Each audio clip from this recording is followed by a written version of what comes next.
The first American bombing raids had come as a severe shock to the leaders of North Vietnam. Neither the President Ho Chi Minh nor his government had expected the Americans to go so far. But there was no question of giving in.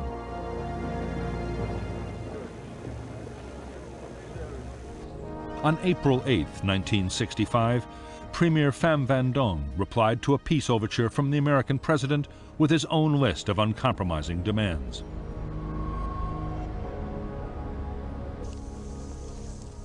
For 10 years, Ho Chi Minh's aim had been to reunite the two halves of Vietnam under communist rule. Now the NLF guerrillas in the south were so close to victory, he saw no reason why he should negotiate.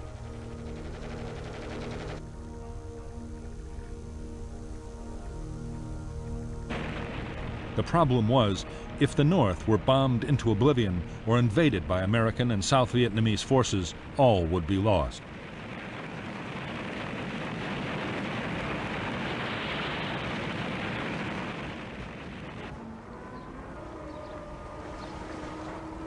Only with massive help from the Soviet Union and China could North Vietnam hope to survive. The two superpowers had already given nearly $1 billion worth of aid over 10 years, but Ho was appealing urgently for more. Ho meant to play on the bitter rivalry between the two powers to get all the help he could.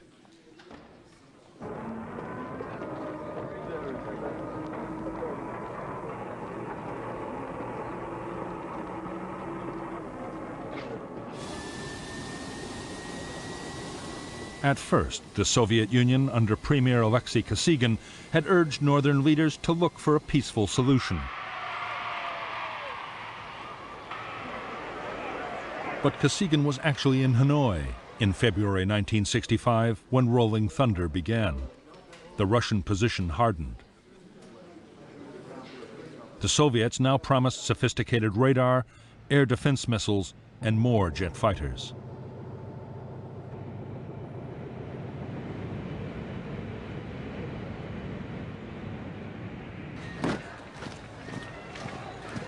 China, under its leader Mao Zedong, went much further than the Soviet Union. Mao promised to send combat infantry if the country were invaded.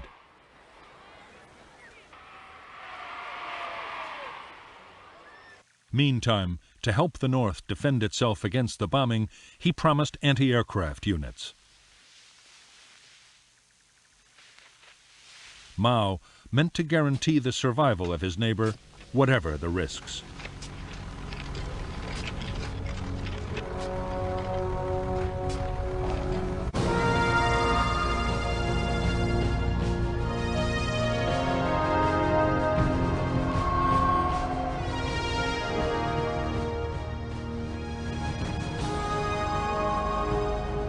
When the Rolling Thunder campaign had begun, North Vietnam's leaders had feared that in a very short time their country could be bombed into rubble.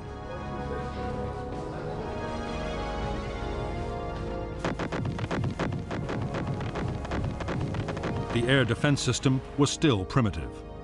If the Americans meant to launch an all-out offensive, there was little the fledgling North Vietnamese Air Force could do to stop them. North Vietnam hoped that open support from its allies, particularly the Chinese, could save it from full-scale attack. There was every sign the Chinese meant what they said about coming to the North's aid if necessary. In fact, China was taking the situation in Vietnam so seriously it had changed its whole national defense strategy.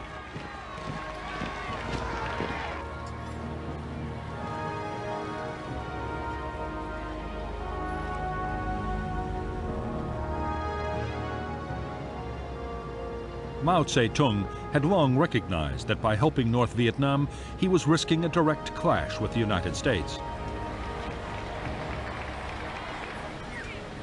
He was determined to prepare. Mao ordered a massive defense program to ensure China could withstand even a nuclear attack by the United States. He called it the Third Front, and by March 1965, it was already well underway.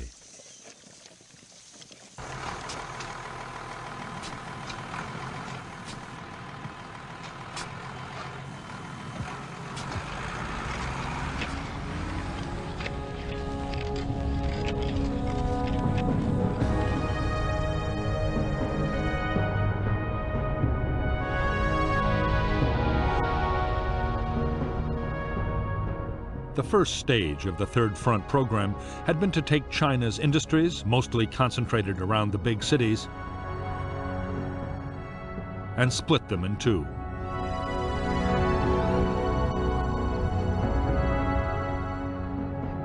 The duplicates were then moved deep into the interior. Already, fortifications were being built for defense in depth, and every province was creating its own light armaments industry. Meanwhile, North Vietnam's defenses against American bombing were also being reinforced.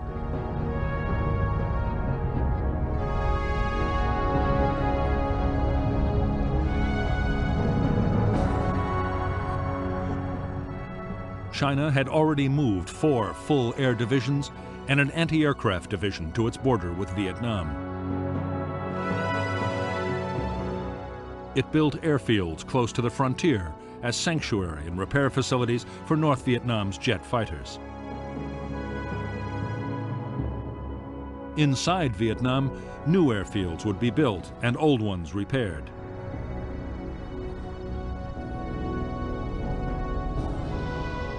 Chinese logistic teams were already constructing or upgrading 12 roads north of Hanoi.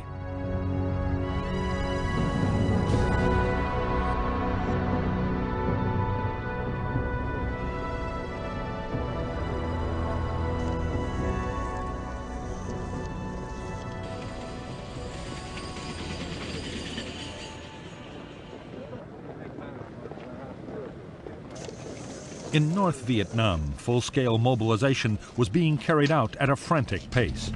Many believed that an invasion might follow the air assault. 1 million people were organized into repair and construction teams. In a massive program, they dug thousands of miles of trenches and millions of single-person air raid shelters. Soon, in Hanoi, there would be a shelter on average every 20 feet.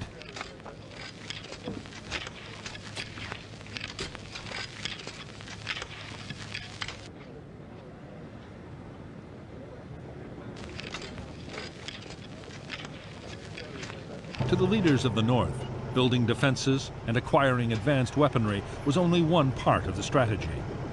There was also the political battle.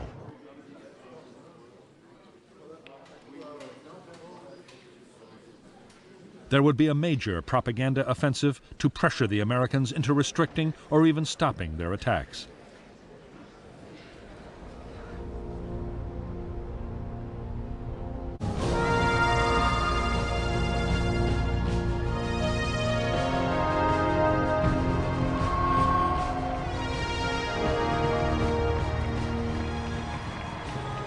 The North Vietnamese armed forces fielded 400,000 men in 13 regular divisions.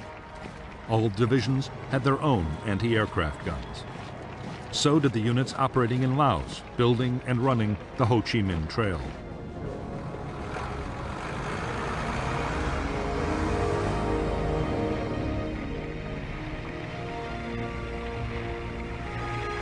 The Navy played a role in air defense too.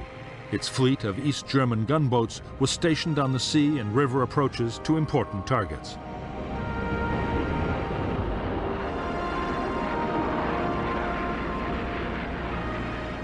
From its beginnings, the North Vietnamese Air Force was part of the Army. As well as its planes and a small number of helicopters, the Air Force controlled the Anti-Aircraft Command, a specialized anti-aircraft artillery formation. It also controlled an increasingly sophisticated early warning radar system supplied by the Soviet Union and China.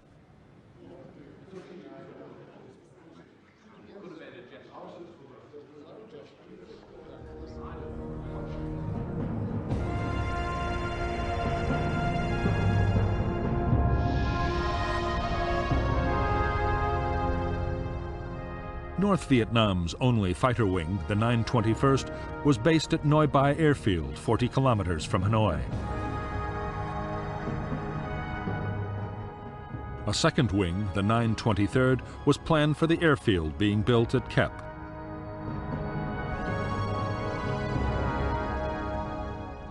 There was also a training wing and a wing of Ilyushin bombers at Cat Bai and Phuc Yen.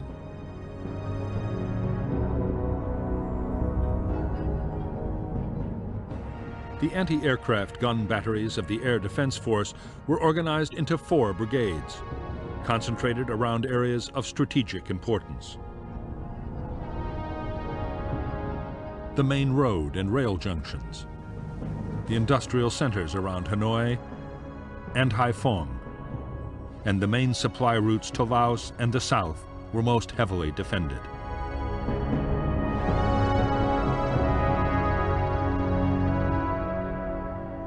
Anti-aircraft units were also deployed along the irrigation system of the Red River Valley.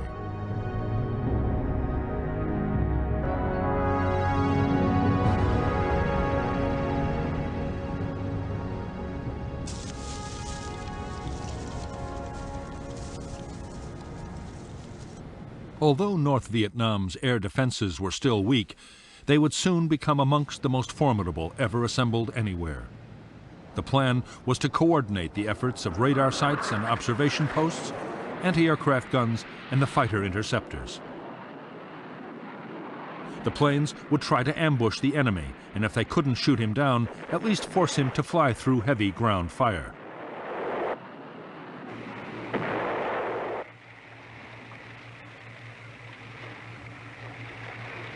In the early days of the air battle, close cooperation between radar, guns, and fighters would not be easy to achieve.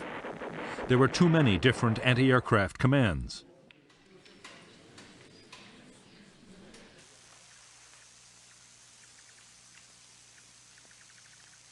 Soon, as Soviet-built anti-aircraft missiles became operational, another ingredient would be added to the already complex system.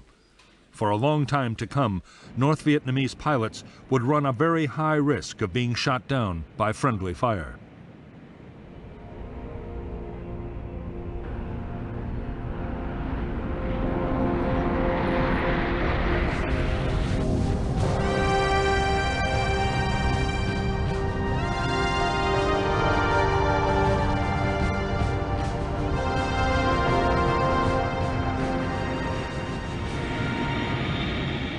The mainstay of the North Vietnamese Air Force was the MiG-17 jet fighter. It was an aging design, a top speed of only 710 miles an hour, and was later replaced by the more advanced MiG-21. Yet the MiG-17 was still a formidable interceptor.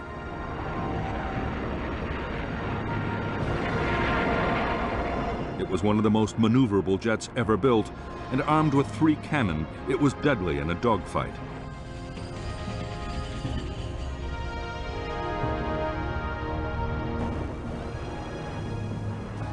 By now, the Air Defense Force had a large number of Soviet and Chinese anti-aircraft guns.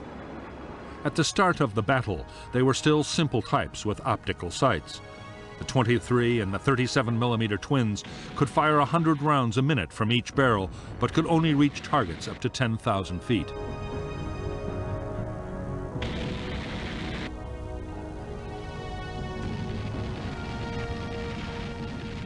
The bigger 57mm anti-aircraft guns had a ceiling of 18,000 feet.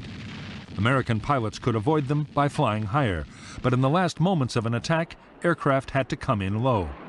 It was then that the 57mm was an extremely dangerous weapon.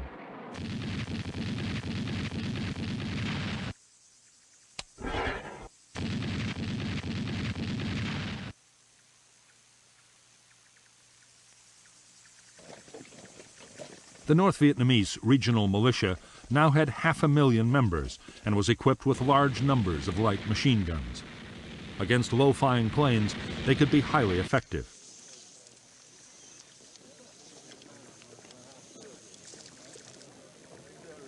Militia were even taught to use their rifles against enemy raiders, as even a chance hit by a single bullet could bring down $1 million aircraft in flames.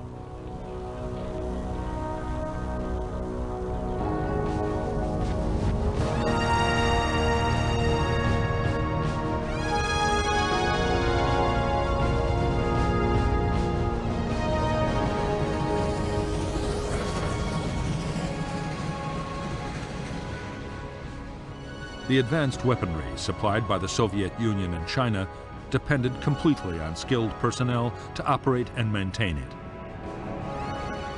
North Vietnam was an agricultural country with little industry. 200 North Vietnamese Air Force technicians had been trained in China, but it was barely enough.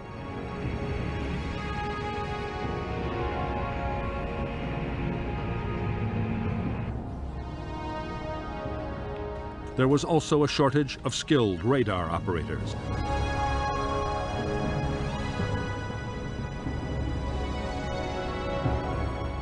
From the start of the American attacks, the pilots of the 921st Fighter Wing had been keen to get into combat.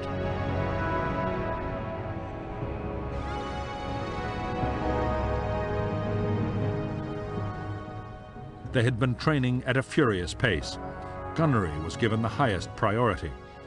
Pilots practice opening fire at ranges down to 150 meters to get a kill on the first pass.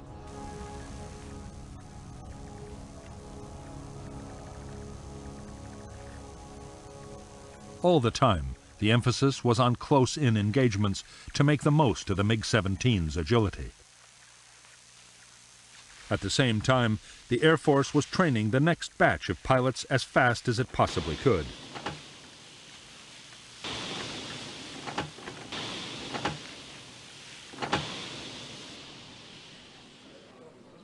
Most of the training of pilots, radar operators, and anti-aircraft gunners was being carried out by Soviet and Chinese military experts.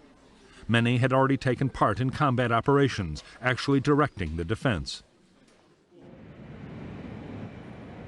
At a higher level, behind the scenes, there were Soviet and Chinese staff officers working to improve the performance of every branch of the North Vietnamese armed forces.